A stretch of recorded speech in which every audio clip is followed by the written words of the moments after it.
Hey, Nicola Grace, the Mission Mentor here, and I am launching my very first Conscious Conversations series of interviews with amazing influencers, transformational leaders. It is talk that transforms. So while we're talking, you, me, everybody who's listening is transforming and contributing to raising the consciousness on the planet. In this video, I want to give you a snippet of some of the things that we were saying in our Conscious Conversations as a prelude to the longer interview I'm uploading on Monday. Enjoy. I'm so excited that I'm joined with a couple of dear friends of mine that I only met recently in Tulum, Mexico, Sophie and Cian, Sophie Jai and Cian Kenshin. Hi, guys. Hi. Good morning. They have a school called the Prison Institute of Alchemy, which dives deep into the mystical, magical, manifestational wisdom that can help you create a better life, but also work at a whole other level as a transformational leader to make things a lot easier for you, come into more flow, but also reignite your ancient power to affect massive shifts in consciousness on the planet. Did I get that right, guys? Oh yeah, definitely. Yeah. we like, for short, we like to say we're an esoteric leadership school. Yeah. And what we're going to be talking about is elevating up out of old ways of manifesting that are slightly off and moving into something called magic with a K, not magic with a C, and how and why that's important in the new crypto economy that we are moving into.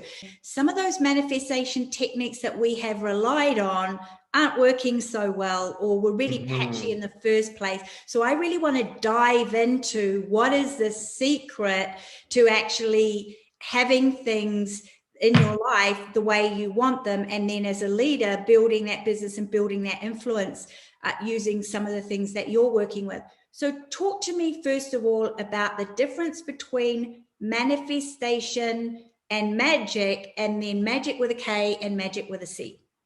Okay. So can I talk with manifestation and then I'll let you go from there? Yeah, maybe give just redefine what is manifestation so we can talk to the differences. Totally. Yeah. And I want to start with saying manifestation is awesome. It's a really, really great tool. It changed your life. It changed my life. Yeah. I like to say manifestation was my gateway drug into spirituality, right? So we don't want to poo-poo manifestation, but what I do want to say is manifesting is your ability to change your world is kind of on training wheels, or you're kind of on you're in a bumper pad. And there's a few reasons we'll talk about as to why. But we've all heard that manifestation, all of it is, we make our vision board, we decide what we want from whatever space, we decide what we want. And then it's a matter of becoming the person that already has those things and feeling the feelings of the person that already has those things. And we talk about that in manifestation. We talk about that in quantum programming. And the challenge that we see here that Magic really beautifully resolves is that it's really hard to quantum leap when you're working in that paradigm with manifestation. Let's say you've got I like to use the example of a Lamborghini. I'm probably going to inadvertently manifest a Lamborghini. I don't actually like them, but I talk about them all the time. So they're probably going to end up showing up in my reality. It's okay. Crypto people talk about Lambos all the time. Oh, is that okay? Yeah, so it's a thing. It's a thing. Yeah, okay. Yeah. So let's say you've got a Lambo and you've got 5 properties around the world, that's on your vision board. Tell me, what does it feel like to have those things? What is the person who has those things? How are they being? We probably have no clue. Yeah. Right? A little out of reach. It's so out of reach. Yeah. And so with manifestation, you've really got to baby step your way up because you're working with your own individual capacity to feel and believe that those things are possible for you. And that requires things like shadow work and mindset work and all of these psychological reprogramming. So you don't often see work. Shadow work. Yeah, I mean work. So magic with a K solves the problem of work.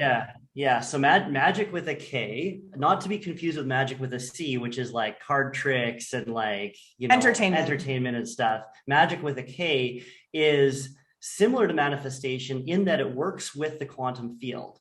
It works with the field of probabilities. But the difference is that it bypasses your local field, i.e. my own beliefs, my own limitations, my own ability to my feel, own emotions, my own emotions.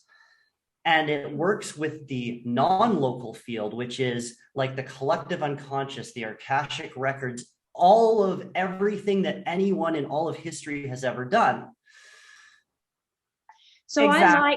I like how you said that when you've learned the skills that you guys teach, you're standing in that powerful position of knowing, well, I can let in and keep out whatever I want. So there's nothing to fear, right? Exactly. Because you're grounded in that core power.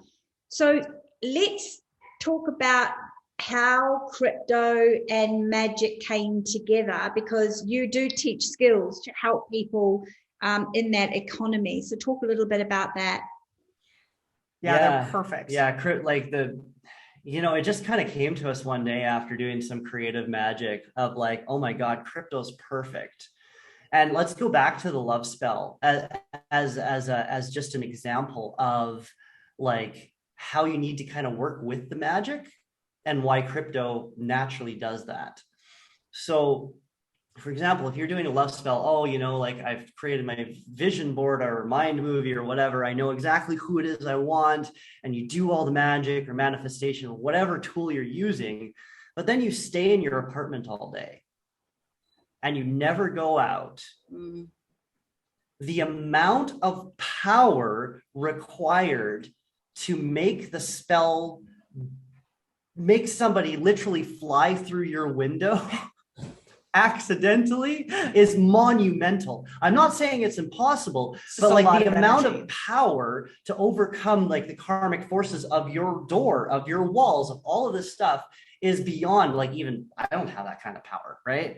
Like, so you have to actually like do the magic or manifestation, whatever tool you're doing, and then take the empowered action is what they say. But why are we taking the actions? The reason that they give the rule of you need to take the empowered aligned actions is because you want to minimize the amount of power required for the universe to bring this stuff into your field. So if you're surrounded, beautiful. Exactly. If you're surrounded by a freaking moat, if you're surrounded by a moat, no one's going to be able to get to you. So you need to like get out of the castle, get into chaos. You need to expose yourself to chaos. So now the universe is like, oh, now I have all of these opportunities. I'm going to calculate the best one to like random encounter. Yeah. At a coffee shop or on the street, or, somebody trips and you catch them, or like, now you're exposed to all sorts of opportunities for the universe to bring that archetype that you've ordered into your field. So the key here is chaos. The key here is exposure to events that the field can now bring into you without having to overcome big karmic forces like walls and moats. Now, why is crypto? Can you think about why crypto might be really good for that sort of thing? Because it's chaotic and extremely volatile. Oh, right.